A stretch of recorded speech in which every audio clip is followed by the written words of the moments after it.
So we're in episode 18, and Itadori seems to have turned back into Itadori again. And he's wandering around listening to all of the voices in his head. They're kind of telling him that he sucks at life and trying to bring him down, but it was kind of interesting because I recognized some of these quotes, like from Junpei before he was killed. So I think these voices were actually recapping the entire story. Only because I've skipped most of the story so far, I didn't recognize about 90% of it. Right now, I'm watching Jujutsu Kaisen in a completely random order. Usually, this is a confusing mess, and it still will be, but today we're doing something a little bit different. I'm watching 3 episodes in order with no cliffhangers, all one linear story. These episodes were voted on by my subscribers, and I'm super excited to get into it. So, we're back here at the beach again, and Nanami-san he's just trying to look as cool as possible, and he's pretty much succeeding, just like last time. I got to listen to Special Z, the opening theme, for the second time today, and I was able to pay a lot more attention to the music, and I realized just how much I liked it. Plus, there were so many visual details I picked up that I was able to understand a bit better than when I made my first video about Jujutsu Kaisen.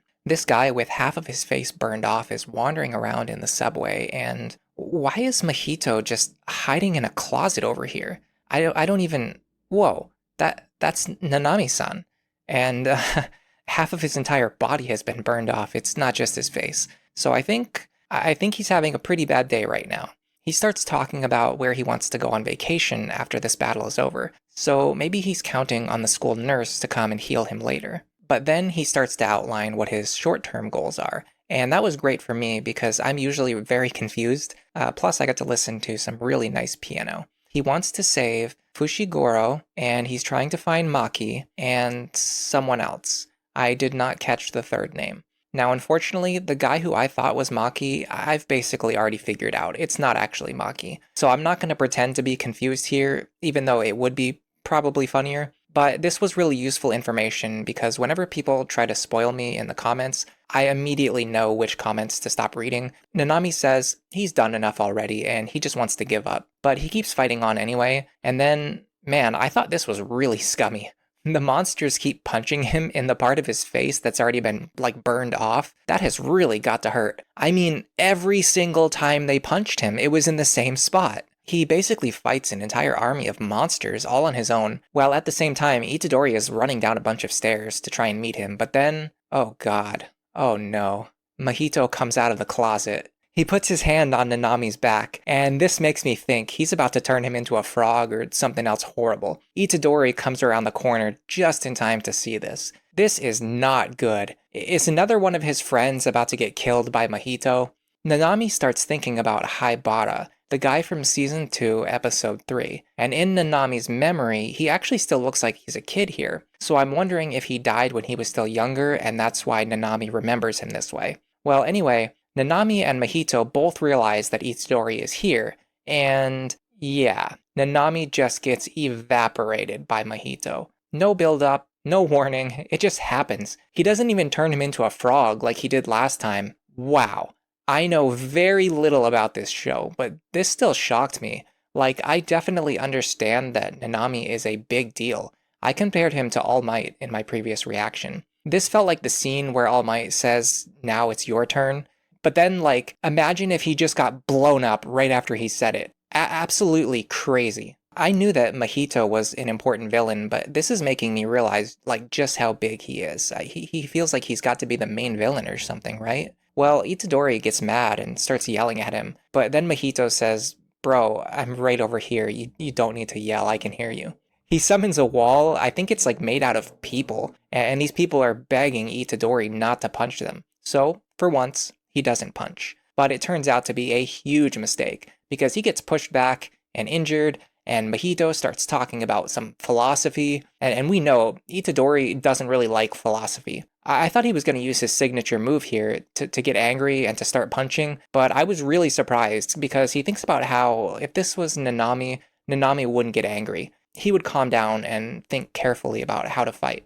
Itadori and Mahito are just walking towards each other, like really dramatic and slowly. It felt like it took 2 minutes. If this wasn't a JoJo reference, I'm gonna make it into one. He was walking towards him menacingly. The corridor gets really narrow and there's barely any room to fight, but Itadori is acting calm and he's fighting on with strategy. This leads to them trading attacks evenly until Itadori gets crushed inside of the expanding wall. Itadori just casually blasts his way out. He's looking really cool, embodying the spirit of Nanami, and even Mahito says, "Nice." Mahito turns his arm into a cannon and starts rapid firing, but Itadori is dodging everything like he's a character from Monster Hunter or something. He waits for his opening, he sets up a bait and switch, and this gives him time to escape into the elevator. Man, this is serious character development. The Itadori that I know would just be using rage and punching strategy, or he'd turn into the Joker and like drop a meteor on the entire city. Instead, he waits for Mahito to launch a surprise attack, which I've noticed happens a lot in Jujutsu Kaisen. But Itadori must have noticed this too, because he's already waiting to counter the surprise attack. He lands a black flash and almost lands a second one, but Mahito is too fast and too weird and he dodges all of these hits, even while fighting in close quarters like this.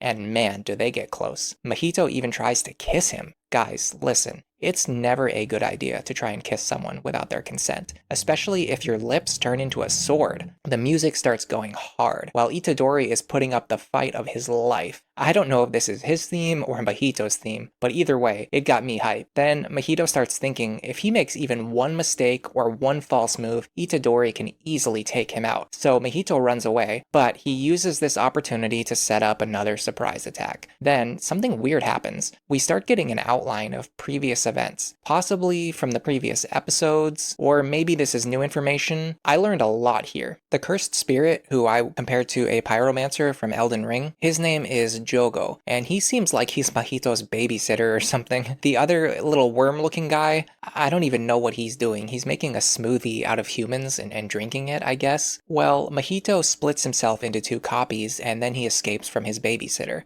Tommy Pickles would be proud. He said that he had another trick up his sleeve, so I'm wondering if the second Mahito clone is going to ambush Itadori soon, or if he's just setting up some kind of elaborate trap during these other scenes. Apparently, the Mahito clone that went upstairs is fighting with the main female character. Oh, this is really cool. I said like a month ago that I wanted to see an episode with her, and I finally get to see how her full design looks, what is her fighting style. I heard her voice for the first time. I even listened to the sub and the dub version just to compare them. I really like the way her eyes are drawn. It's such a unique design, and it fits my preferences really well. She's actually holding her own against Mahito, so she's definitely not a useless character. And she fights with a hammer. That's so cool. That's really unique. The director of this episode tries to torture me with a cliffhanger, but guess what, buddy? My viewers, they must really love me, because this episode was voted to be part of a triple feature, so I'll get to move on to the next episode right away. And I'm also planning to release these 3 episodes more quickly than usual, so you won't need to wait as long for the next episode either. First, I'll give my brief thoughts on this episode.